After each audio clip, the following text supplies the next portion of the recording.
केंद्रीय मंत्री general VK Singh हमारे साथ हैं। पिछले 12 दिन से वहां डटे हुए थे जहां पूरे देश की निगाहें थीं और जनरल साहब पूरे देश की उम्मीदें वहां लगी हुई थीं। आपको हम लगातार वहां पर देख रहे थे। आपने तमाम उतार चढ़ाव, तमाम कठिन स्थितियां देखी हैं, कहां कहां से, यमन से और कौन कौन से ऑपरेशन आपने, युद्ध क्षेत्र भी आपने देखा है। ये भी क्या युद्ध सरीखा था? माना स्थित में पहले सुनना चाहता हूं, आपने जिस तरह से 12 दिन इसको हैंडल किया है, क्या ये भी एक युद्ध जैसा ही था जिस तरह से आप वहां से फाइनली निकालने में कामयाब हुए आप लोग? देखिए, ये अलग तरह की एक कठिनाई थी और एक अलग तरह का अ, एक तरह से कहा जाए अलग तरह की चुनौती थी। और जैसा कि पहले भी हुआ है, एक बहुत अच्छी बात 2014 के बाद भारत में हुई है। हमें एक ऐसा प्रधानमंत्री मिला है जिन्होंने सब भारतीयों को गारंटी दी है कि अगर वो कहीं फंस जाएंगे तो देश उनको बचा कर ले आएगा। ये 2014 के बाद हुआ आप कह रहे 2014 के बाद हुआ। और अब देखिएगा जहाँ पर क्या कुछ होता है। बहुत लोग पहले की बात करते हैं, एक बार मैं उनको कहूँगा कि उसको एक बार अच्छे तरीके से उसका विश्लेषण कर लें। अब प्रधानमंत्री खुद इन्वॉल्व होते हैं इन 16-17 दिन, सुबह शाम पूरा इसका जायज़ा लेते थे, पूरे इसके बारे में पता करते थे। कोई अगर चीज़ करनी है तो बोलते थे इसको करो, वहाँ पे ये चीज़ हो सकती है, वहाँ से मंगाओ। हैं? रेगुलर टच में थे आप लोग? रेगुलर टच में थे वहाँ पर। और उनके कार्यालय से एक टीम वहाँ पर थी जो कि पूरे टाइम हर चीज़ के अंदर इन्वॉल्व थी, ताकि किसी चीज़ की कमी ना आए, किसी चीज़ की दिक्कत ना हो। प्रोग्रेस कैसे हो रहा है, क्यों कमी आ रही है, उसको क्या ठीक कर सकते हैं। तो एक बहुत मैं कहूँगा कि जब मुखिया परिवार का मार्गदर्शन ठीक करता है, परिवार ठीक चलता है। और मुखिया ने आपकी भी बड़ी तारीफ की, हमने उनके शब्द सुने। उन्होंने कहा कि जनरल साहब वहाँ डटे रहे, ये उन्होंने कहा। मुझे एक बात बताइए, और मैं अगला सवाल लेने से पहले, चूंकि आपने महत्वपूर्ण बात की, आपने 2014 का जिक्र किया और आपने जो अपना जीवन देखा है, आपने ये आर्मी का जीवन देखा, आपने पॉलिटिकल जीवन देखा है, आपने 2014 के पहले और बाद का क्या फ़र्क महसूस किया इस तरह के चैलेंजेज में? देखिए, अभी जिस तरीके से प्रधानमंत्री जी खुद इन्वॉल्व होते हैं, जिस तरीके से उनका मार्गदर्शन होता है, एक चीज़ को समझिएगा, उन्होंने बहुत चीज़ें देखी हैं। कच्छ में जब अर्थक्वेक आया था, भूकंप आया था, तब उसके राहत कार्य के अंदर वो लगे। उन्होंने बाढ़ देखी है सूरत के अंदर आती हुई। तो ऐसी चीज़ें हैं जिसका उनको एक अनुभव है, और वो उस अनुभव के तौर पर आगे क्या हो रहा है उसके अंदर बहुत अच्छी और सटीक सलाह देते हैं। बहुत फ़र्क पड़ता है इसका। दूसरी चीज़ क्या है, आप कहो कि अच्छा जी ये जाओ, आप ये कर लो, उसके बाद आप उनको भूल जाओ। अब वो क्या कर रहे हैं, क्या नहीं कर रहे हैं, उनको सामान मिल रहा है कि नहीं मिल रहा है, वो फिर चीज़ ठीक नहीं चलेगी। यहाँ पर आपको कहा जाएगा कि आप ये करिए, उसके बाद भाई आपको क्या चाहिए, जी मैं ये चाहिए, इसको भी लो, शायद इससे भी तुमको मदद मिलेगी, वो भी करो ताकि उससे भी मदद मिलेगी।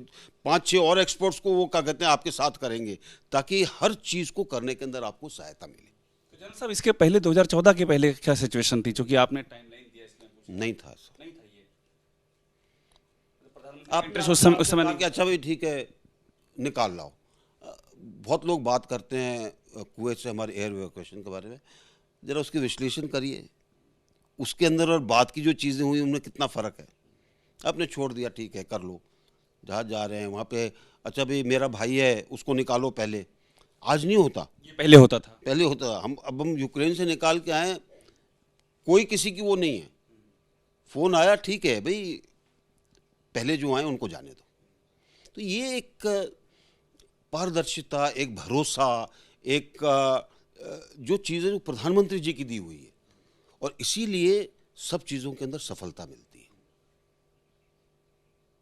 मुझे एक बात और बताइए कि ये जो समय था, हम लोग लगता था कि अब निकल जाएंगे, फिर वो मशीन टूट गई, वो जो सिचुएशन थी। नहीं टूटी मशीन, वो ऑगर जो है वो जैसे कॉर्क निकालने का होता है ना, उस तरह का एक मशीन होती है।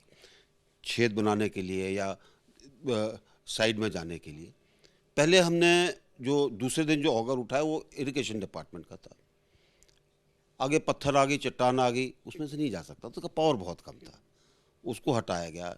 नजफगढ़ से एक ऑगर मशीन थी 1700 हॉर्स पावर की मशीन, उसको उठाया गया, उसको पहुंचाया गया, उससे काम शुरू किया गया।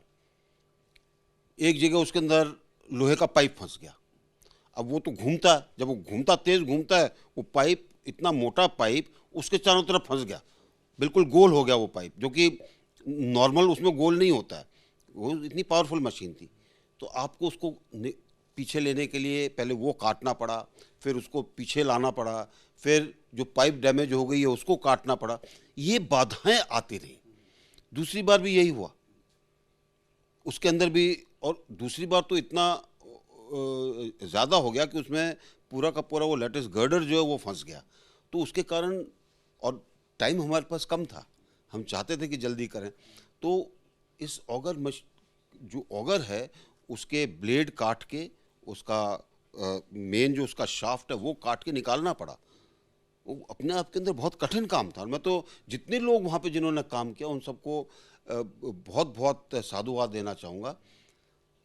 कोई ऐसा नहीं मिला हमको जिसको कहा गया हो कि ये करना है, उसने कहा कि मैं नहीं कर सकता। दिल से कर रहे थे, पूरे दिल से। और रेट माइनर को जनरल साहब आप लोग जो वहाँ पर लेके आए, वो उसके बारे में बताइएगा। वो जो आपकी रणनीति थी वो किन स्थितियों में? किसी भी बचाव कार्य के अंदर जब नज़दीक आते हैं तो, और आपका पाइप आगे नहीं जा सकता, तब आप इन लोगों को इस्तेमाल करते हैं। ऊपर नीचे से जगह साफ करते हैं, पाइप फिर आगे सकता, फिर करते हैं। ये शहरी इलाकों में बहुत काम होता है। ये वाटर पाइपलाइन लगती हैं कई बार, बड़े वाली, या बड़ा सीवरेज लगता है, इन लोगों को इस्तेमाल किया जाता है, क्योंकि ऊपर से आप खोद नहीं सकते, साइड से खोद नहीं सकते, कंपन होगा, किसी का घर गिर जाएगा। तो वो उसके अंदर जाते हैं, जगह बनाते हैं, पाइप को आगे किया जाता है, फिर जगह बनाते हैं। तो ये काम था उनका। तो आखिरी जो हमारे 7 मीटर जो बचे थे वो इनको। कभी जनरल साहब, कभी आपको लगा कि कुछ हिम्मत हारने जैसी स्थिति हो रही है? कभी अंदर से फील आया? ऐसा कुछ नहीं। टाइम की वो ज़रूर थी, और हम भी चाहते थे कि जल्दी कर लें, लेकिन टाइम को देखते हुए हमने इस चीज़ का यकीन किया कि कम से कम वहाँ पे 10 दिन का खाना मौजूद रहे। ये मेंटेन किया आप लोगों ने? हमने मेंटेन किया। जो हमारे कर्मी फंसे थे, जो उनको चीज़ चाहिए थी जिससे कि उनका मोराल ठीक रहे।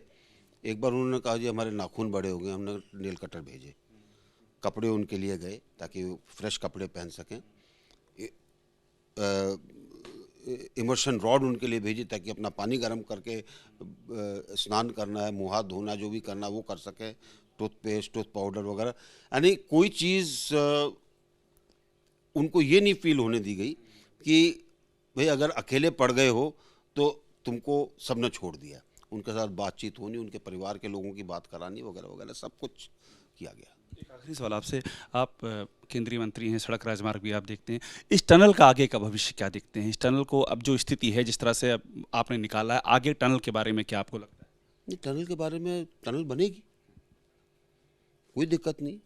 जो दिक्कत थी वो होली जो की दिक्कत होनी थी, अब उसको कैसे ठीक करना है, उसको बाकायदा उसका पूरा उसकी जियोलॉजी जो है अब समझ में आ गई है, उसका क्या सोल्यूशन निकल सकता है। वो सोल्यूशन हर चीज़ का है, ऐसा नहीं है कि सोल्यूशन नहीं है।